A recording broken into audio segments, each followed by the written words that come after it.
ഉദ്ഘാടന പ്രസംഗത്തിനായി ബഹുമാനപ്പെട്ട കേരള ഹൈക്കോടതി ജസ്റ്റിസ് ദേവൻ രാമചന്ദ്രൻ സർ അവർകളെ ആദരപൂർവ്വം ക്ഷണിക്കുന്നു. പ്രിയപ്പെട്ടവരെ, ഞാൻ ആദ്യമായിട്ടാണ് കാഞ്ഞിരമറ്റം പള്ളിയിൽ വരുന്നത്. ഞാൻ ജനിച്ചു വളർന്നത് കൊച്ചിയിലാണ്.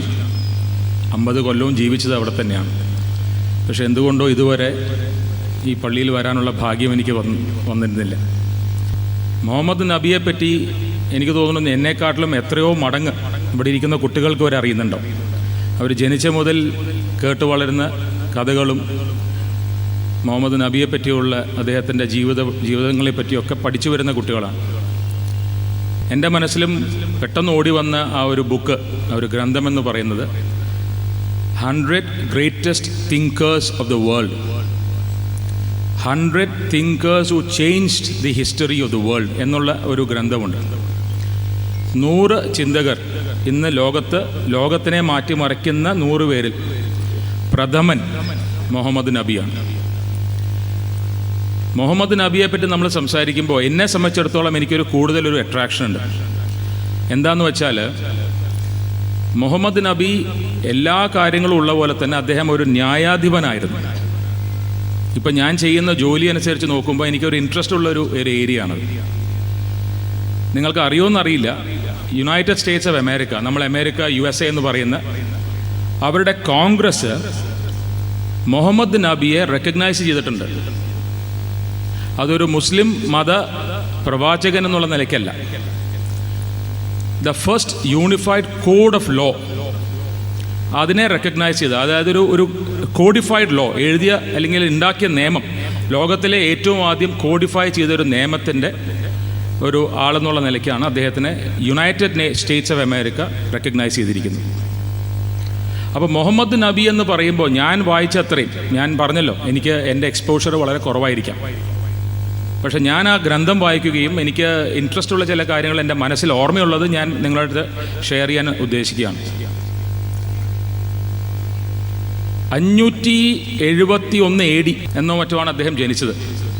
1062 കൊല്ലമാണ് ജീവിച്ചതെന്നാണ് എൻ്റെ ഓർമ്മ. 63. ഈ 63 കൊല്ലം ഒരു സാധാരണ ഒരു മനുഷ്യൻ്റെ ആയുസ് എന്ന് വെച്ചാൽ എനിക്കിനി അടുത്ത ഒരു 10-12 കൊല്ലമേ ഉള്ളൂ അതിലേക്കെത്താൻ. അതിനുള്ളിൽ ഒരു കാലഘട്ടത്തിൽ അല്ലെങ്കിൽ എത്രയോ സെഞ്ചുറീസ് ചെയ്യാൻ പറ്റുന്ന കാര്യങ്ങളാണ് അദ്ദേഹം ചെയ്തത്.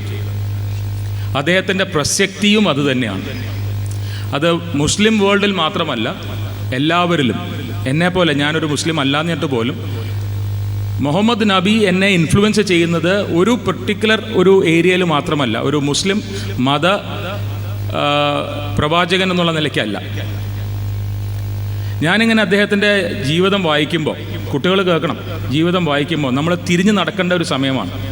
കാര്യം 1400 കൊല്ലം മറ്റുമായി അദ്ദേഹം നമ്മളെ വിട്ടുപോയിട്ട്.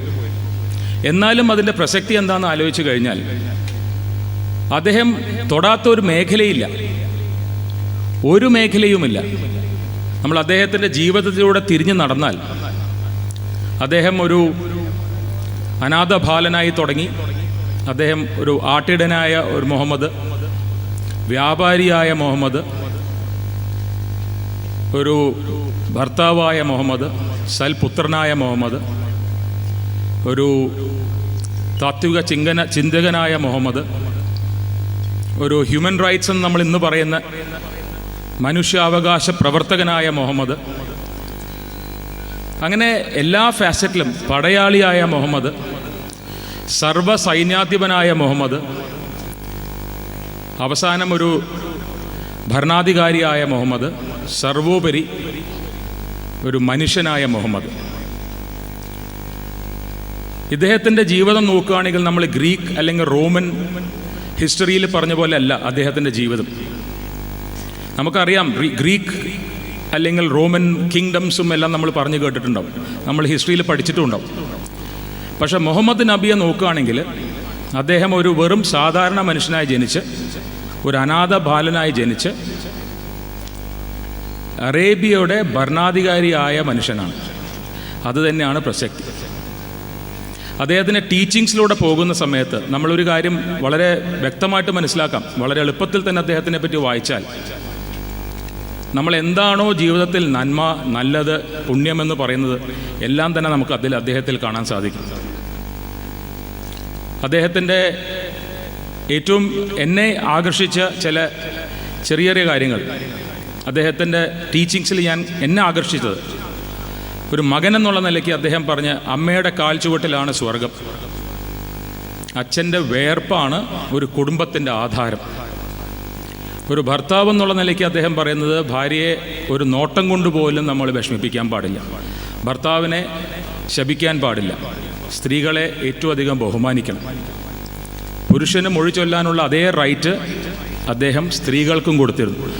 ആ സ്ത്രീക്ക് അവരുടെ കുടുംബജീവിതത്തിൽ തൃപ്തിയില്ലാതെ വരുന്നൊരു കാലത്ത് വളരെയധികം ഒരു ജെൻഡർ ജസ്റ്റിസ് എന്ന് നമ്മൾ ഇംഗ്ലീഷിൽ പറയുന്ന അത് ആ കാലഘട്ടത്തിൽ അദ്ദേഹത്തിന് ചെയ്യാൻ സാധിച്ചു എന്നുള്ളത് വളരെ വലിയൊരു കാര്യമാണ്. അതുപോലെ വളരെ ഇൻട്രസ്റ്റിംഗ് ആയിട്ട് തോന്നി, എനിക്ക് ആ പേരത്ര ഓർമ്മയില്ല, ഈ നമ്മളിപ്പോൾ റേസിസം എന്ന് പറയുന്ന, അതായത് കളറ് വച്ച് പറയുന്നത് നോക്കുമ്പോൾ വെള്ളക്കാരനായ ഒരു സൽമാൻ ഫൈസി, അങ്ങനെ എന്താണ് പേര്, ഫാരിസ്, സൽമാൻ ഫാരിസും കറുത്തവനായ ബിലാൽ, അവരെ ഒരുമിച്ച് അണിനിർത്തി അന്ന് തന്നെ ഈ കളറിൻ്റെ റേസിസം ഇല്ലാതെ അദ്ദേഹത്തിന് സാധിച്ചു എന്നുള്ളതാണ് ഏറ്റവും വലിയൊരു കാര്യം. അതുപോലെ തന്നെ ഒരു സൈന്യമില്ലാതെ, ഒരു അംഗരക്ഷകനില്ലാതെ, ഒരു സ്ഥായിയായ ഒരു വരുമാനമില്ലാതെ അദ്ദേഹത്തിന് ഒരു വലിയ ഒരു കിങ്ഡം എന്ന് പറയാൻ പറ്റില്ല, ഒരു ഭരണം അദ്ദേഹത്തിന് കെട്ടിപ്പടുക്കാൻ പറ്റിയെന്നും അത് തുടർന്നു പോകാൻ സാധിച്ചു എന്നുള്ളതാണ് വലിയൊരു കാര്യം. എനിക്ക് ഓർമ്മയുണ്ട് ഒരു കഥ, ഈ കഥ ഇബ്രാഹിം ഖാൻ സാറ് പറയും കൂടുതൽ, എനിക്കതിനെപ്പറ്റി കൂടുതൽ അറിയുന്നില്ല. മുഹമ്മദ് നബിയോട് ഏതോ ഒരു അനുയായി വന്നിട്ട് മരിച്ചത് നമ്മുടെ മതത്തിൽപ്പെട്ട കുട്ടികളല്ല എന്ന് പറയുമ്പോൾ അദ്ദേഹം ശകാരിക്കുന്നതായിട്ടൊരു കഥ ഞാൻ കേട്ടിട്ടുണ്ട്. കുട്ടികൾക്ക് എന്ത് മതം, കുട്ടികളല്ലേ എന്ന് പറഞ്ഞ് ശകാരിക്കുന്നത് ഞാൻ കേട്ടിട്ടുണ്ട്. അതുപോലെ ജനങ്ങളൊരു ശവമഞ്ചം കൊണ്ടുപോകുമ്പോൾ ഇദ്ദേഹം എണീറ്റ് നിന്നു. അപ്പോൾ ആരോ പറഞ്ഞു ഇത് മുസ്ലിം അല്ലല്ലോ. അപ്പോൾ അദ്ദേഹം പറഞ്ഞു അത് മുസ്ലിം അല്ല, പക്ഷെ അത് മനുഷ്യനാണ്. ഇപ്പം നമ്മളിപ്പോൾ ഈ വർഗീയതയെ പറ്റിയൊക്കെ നമ്മളിപ്പോൾ പറയുന്ന ഒരു സമയങ്ങളിൽ ഇത് വളരെ വളരെ പ്രസക്തമാണ്. അതുപോലെ കല്യാണങ്ങളെപ്പറ്റി ഇതെന്നെ വളരെയധികം ആകർഷിച്ചൊരു കാര്യമാണ്. ഇന്നിപ്പോൾ നമ്മൾ ഏത് കല്യാണത്തിന് പോയാലും നമ്മൾ വളരെ വലിയൊരു ആർഭാടം കാണുന്നുണ്ട്. അപ്പോൾ മുഹമ്മദ് നബിയുടെ വലിയ ടീച്ചിങ്സിലെ വളരെ ഇമ്പോർട്ടൻറ്റ് ടീച്ചിങ് എന്ന് പറയുന്നത് ഏറ്റവും ചെറിയ കല്യാണമാണ് ഏറ്റവും മഹത്തായ കല്യാണം, അല്ലേ? ഏറ്റവും ലളിതമായ കല്യാണം. അതെ, എനിക്ക് വാക്കുകൾ ചിലപ്പോൾ അത്ര ശരിയാവണമെന്നില്ല. അപ്പോൾ ഈ ടീച്ചിങ്സ് ഇദ്ദേഹത്തിൻ്റെ ജീവിതത്തിലൂടെ നമ്മൾ നടന്നു പോകുമ്പോൾ ഈ പറഞ്ഞ പോലെ അനാഥ ബാലൻ എന്ന് തുടങ്ങി ഒരു വലിയ ഭരണാധികാരി വരെ എത്തുന്ന ഒരു കാലഘട്ടം നമ്മൾ നടന്നു പോകുമ്പോൾ വെറും 62-63 കൊല്ലം ജീവിച്ച ഒരാളെന്നുള്ള നിലയ്ക്കല്ല, ഒരു കാലഘട്ടം, ഒരു ഈറ, എത്രയോ സെഞ്ചുറീസ് കൊണ്ട് ചെയ്യാൻ പറ്റുന്ന കാര്യങ്ങളാണ് അദ്ദേഹം ഈ ചെറിയൊരു ആയുസ്സിൽ ചെയ്ത് തീർത്തത്. അത് തന്നെ ആയിരിക്കണം നമ്മൾ ഇന്നും അദ്ദേഹത്തിൻ്റെ പേരെടുക്കുമ്പോൾ വളരെ വലിയ ചർച്ചാ വിഷയമാവുന്നത്. ഒരു perfect person, perfect human being, ഒരു എന്താ പറയുക, ഒരു ഹ്യൂമൻ ബീയിങ്ങിനെക്കാളും കൂടുതൽ ഒരു പ്രസ്ഥാനം, ഒരു അത്ഭുതകരമായ ഒരു പ്രസ്ഥാനം എന്ന് വിചാരിക്കാൻ എനിക്ക് തോന്നുന്നത് ഇത്രയും കാലം കഴിഞ്ഞും അദ്ദേഹത്തിൻ്റെ പ്രസക്തി. അപ്പോൾ എനിക്ക് അറിയുന്ന ചെറിയ കാര്യങ്ങൾ ഞാൻ പറഞ്ഞു എന്നേ ഉള്ളൂ. എനിക്ക് വളരെയധികം ഇൻട്രസ്റ്റ് ഉള്ള ഒരു ഏരിയ ആണ് തിങ്കിങ് എന്നുള്ള പ്രോസസ്സിൽ, തിങ്കർ എന്നുള്ളൊരു കോൺസെപ്റ്റിൽ ഇദ്ദേഹത്തിനെ ഒരു വലിയൊരു ചിന്തകൻ എന്നുള്ള നിലയ്ക്ക് എന്നെ വളരെയധികം ആകർഷിച്ചിട്ടുള്ളതാണ്. നമ്മൾ അറിയാതെ തന്നെ പലപ്പോഴും ഞാനൊക്കെ ജഡ്ജ്മെൻറ്റ്സ് എഴുതുമ്പോഴോ ഒരു കേസ് കേൾക്കുമ്പോഴോ അറിയാതെ തന്നെ ഇതുപോലെയുള്ള പല ചിന്തകരുടെയും ഇൻഫ്ലുവൻസ് നമ്മുടെ കയ്യിൽ വരും, നമ്മുടെ മേത്ത് വരും. അറിഞ്ഞുകൊണ്ടാവണം എന്നില്ല. കരുണ, എല്ലാവരോടും കരുണ കാണിക്കണം. ഈ കരുണ എന്നുള്ളൊരു കോൺസെപ്റ്റ് ഏറ്റവും അധികം നമ്മൾ ആദ്യം കാണുന്നത് മുഹമ്മദ് നബിയിലാണ്. നിങ്ങളുടെ അയൽക്കാരൻ ഭക്ഷണം കഴിച്ചിട്ടില്ലെങ്കിൽ, അത് ഏത് മതവും ആയിക്കോട്ടെ, നിങ്ങൾ ഭക്ഷണം കഴിക്കരുത്, അല്ലേ? അങ്ങനെയല്ലേ പറഞ്ഞു തന്നിരിക്കുന്നത്. അതുപോലെ തന്നെ ഒരു ഓർഫൻസ് എന്ന് പറയുന്ന കുട്ടികളെ കാണുമ്പോൾ നമ്മുടെ സ്വന്തം കുട്ടികളെ ലാളിക്കരുത്, കാരണം അവർക്കൊരു വിഷമം വരരുത്. എത്ര ഉന്നതമായ ഒരു തോട്ട് പ്രോസസ്സാണെന്ന് ആലോചിച്ച് നോക്കും. നമ്മളൊന്നും ആലോചിക്കണം എന്നില്ല.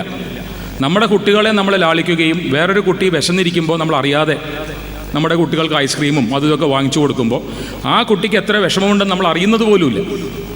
അതിനെപ്പറ്റി നമ്മൾ ചിന്തിക്കുന്നില്ല. അന്നത്തെ കാലത്ത് മുഹമ്മദ് നബി പറഞ്ഞു, നിങ്ങൾ അങ്ങനത്തെ കുട്ടികളെ കാണുമ്പോൾ നിങ്ങളുടെ കുട്ടികളെ കൂടുതൽ ലാളിക്കരുത്. അത് കുട്ടികളോട് ഇഷ്ടമില്ലാത്തതുകൊണ്ടല്ല, ആ കുട്ടിയോടുള്ള സ്നേഹമാണ് നമ്മൾ കാണിക്കുന്നത്. വളരെ ഉന്നതമായ ഒരു ഫിലോസഫിയാണത്. അതും മുഹമ്മദ് നബി പറയുന്നുണ്ട്, ഒരു വിശ്വാസിയുടെ ഏറ്റവും ഇമ്പോർട്ടൻ്റ് എന്ന് പറയുന്നത് നോളജാണ്. അപ്പോൾ അത് നിങ്ങൾക്ക് പകർന്നു തരാൻ ഇവർക്ക് സാധിക്കട്ടെ എന്ന് ആശംസിച്ചുകൊണ്ട് ഫോർമലായിട്ട് ഇത് ഇനോഗ്രേറ്റ് ചെയ്തതായിട്ട് ഞാൻ പറയും. Thank you. Thank you sir.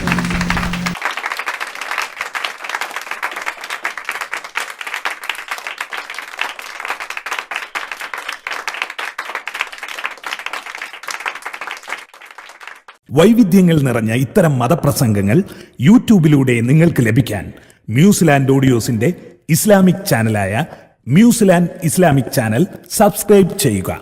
Subscribe ബട്ടണോടൊപ്പമുള്ള ബെല്ലൈക്കൺ കൂടി അമർത്തിയാൽ നിങ്ങളുടെ മൊബൈൽ ഫോണിലും ഞങ്ങളുടെ പുതിയ റിലീസുകൾ നോട്ടിഫിക്കേഷനായി ലഭിക്കുന്നതാണ്.